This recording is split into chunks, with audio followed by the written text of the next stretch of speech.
नवी मुंबई महानगरपालिकेच्या निवडणुका येऊ घातल्यात आणि गेले 7-8 वर्ष या महानगरपालिकेमध्ये सभागृह चालत नाही आहे। त्याच्यामुळे या शहराच्या अनेक समस्या ह्या आवासून वाट पाहत आहेत। जवळपास 15 वर्ष राष्ट्रवादी काँग्रेस पक्षाने या महानगरपालिकेमध्ये सत्ता गाजवली आणि या महानगरपालिकेच्या सत्तेच्या निमित्ताने या शहराचा विकास केला।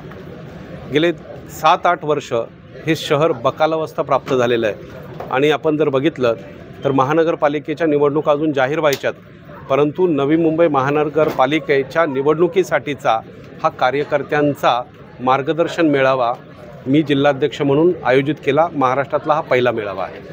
काय सांगाल, पहिल्यांदाच इकडले लोकप्रतिनिधी असतील हे पॅनलला सामोरे जाणार आहे, तर याबद्दल जे उमेदवार असतील त्यांना काही माहिती देण्यात आली आहे किंवा त्याबाबत काही त्यांना? गेले 15 दिवस मी स्वतः जिल्हाध्यक्ष या नात्याने, तसेच माझ्या महिला जिल्हाध्यक्ष सलुजाताई सुतार असतील आणि विविध प्रकारचे पदाधिकारी जे आहेत ते विभागवार बैठका घेतात। आम्ही त्याला तालुका म्हणतो आणि तालुकावार मी जवळपास 8 बैठका घेतल्यात। प्रभागामध्ये कशा पद्धतीमध्ये निवडणुका लढवायच्या, आघाडी जर केली तर आघाडीमधल्या घटक पक्षांना घेऊन कसं लढायचं, अ ब क ड काय आहे हे समजावून सांगण्याचा आम्ही प्रयत्न करतो आहे। त्याचसोबत या पुढील काळामध्ये आम्ही आमच्या पदाधिकारी आणि कार्यकर्त्यांसाठी एक प्रशिक्षण शिबिर देखील आयोजित करणार आहोत। सत्तेमध्ये असणाऱ्या पक्षाला सोडून, मग ते भाजप असो, शिवसेना शिंदे गट असो, आप असो आणि अशा विविध पक्षातल्या मंडळींनी आपल्या सर्वांच्या साक्षीने शेकडोंच्या संख्येने आज इथे पक्षप्रवेश केलेला आहे। मला वाटतं याच्यामध्येच आमच्या पक्षाचं यश आहे। आदरणीय पवारसाहेबांचे विचार असोत, आदरणीय शशिकांत शिंदे साहेबांचं मार्गदर्शन असो आणि मी जिल्हाध्यक्ष म्हणून सूत्र स्वीकारल्यानंतर लोकांचा विश्वास आमच्या पक्षावर वाढलेला आहे आणि त्याचमुळे आज हे मोठ्या प्रमाणामध्ये पक्षप्रवेश झालेत।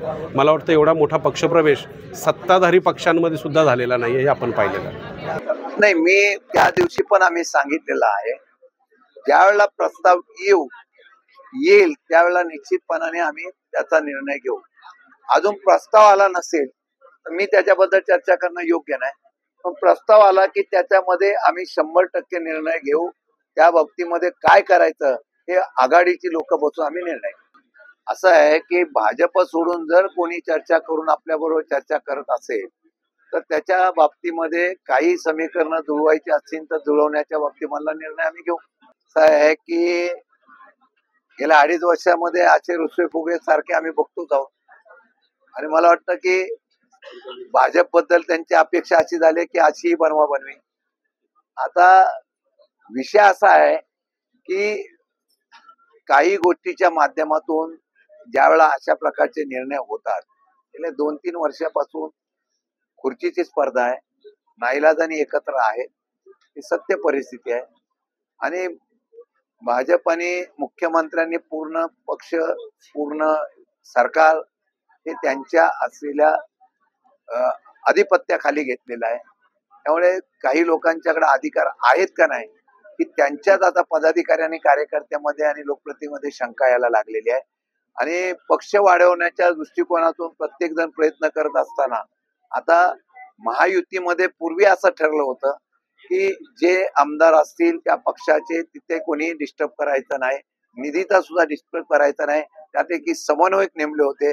पण आता सत्तेमध्ये अमित भाईंनी आल्यानंतर सांगितल्यानंतर 29 पर्यंत कुबड्या कोणाच्या ठेवायच्या नाहीत, म्हणून आता हा पाया उभा करण्यासाठी आता त्याचा प्रयत्न होतोय। त्याची नाराजगी असेल तर मला वाटतं की हे होणारच होतं, त्यात आता वेगळं काही दिसत नाही।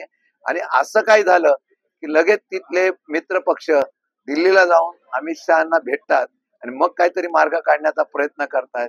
माझं म्हणणं आहे की आता ह्या सत्तेच्या खुर्चीच्या राजकारणापेक्षा जनतेच्या असलेल्या गैरसोयीबद्दल, अडचणीबद्दल, शेतकऱ्यांबद्दल त्यांना वेळ नाहीये, अशी परिस्थिती महाराष्ट्रामध्ये पाहायला मिळते। राष्ट्रवादी शरद पवार पक्षाच्या वतीने जिल्हाध्यक्ष डॉक्टर मंगेश आमले आणि त्यांच्या सर्व सहकाऱ्यांनी, माझ्या जिल्ह्याच्या सर्व पदाधिकाऱ्यांनी आज कार्यकर्ता मेळावा आयोजित केला होता।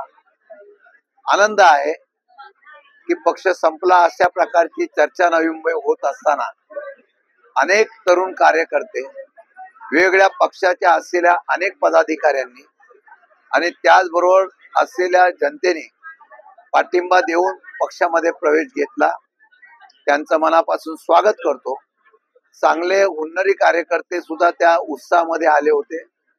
माझ्या माहितीप्रमाणे येणाऱ्या काळामध्ये पवार साहेबांच्या सूचनेप्रमाणे नवीन कार्यकर्त्यांना संधी देऊन पक्ष उभा करायचा, पक्ष मोठा करायचा. त्याच्या प्रत्यंतर आज नवी मुंबईच्या या असलेल्या मेळाव्याच्या वेळेला निश्चितपणाने आलं. काही लोक पक्ष सोडून गेले होते, त्या जागा रिक्त झाल्या होत्या. त्या जागेवर सुद्धा आम्ही नवीन पदाधिकारी आम्ही नियुक्त करण्याचा निर्णय घेतला. त्यांना आज पदभार देण्याच्या बाबतीत मला निर्णय झाला. नाही, इन्कमिंग सत्तेमध्ये नसलेल्या पक्षामध्ये होणं याचा अर्थ असा आहे की लोकांचा विश्वास हा राष्ट्रवादी शरद पवार पक्षावर आहे. त्याचं कारण असं आहे की सध्याची राजकीय परिस्थिती, त्याचबरोबर देशामधली राज्याची आणि नवी मुंबईची असलेल्या अनेक परिस्थिती बघता आता सत्तेमध्ये असलेल्या लोकांच्या पेक्षा संघर्षातून परत उभा राहणाऱ्या पक्षामध्ये जावं अशा प्रकारची इच्छा करून लोक आणि तरुण विशेषतः आलेले आहेत.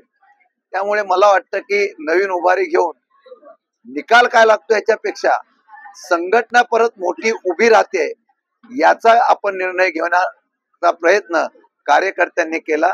हा त्याचा बदल दिसतो. माझ्या माहितीप्रमाणे मागे आम्ही महाविकास आघाडी मित्र पक्षाबरोबर चर्चा करण्याचे राज्यामध्ये आम्ही सूचना केलेल्या आहेत. त्याप्रमाणे राज्यामध्ये काही स्थानिक स्वराज्य संस्था आता ज्या झालेल्या आहेत त्यामध्ये महाविकास आघाडी म्हणून आम्ही एकत्र लढतोय. नवी मुंबईमध्ये सुद्धा महाविकास आघाडी याच्या माध्यमातून चर्चा करावी.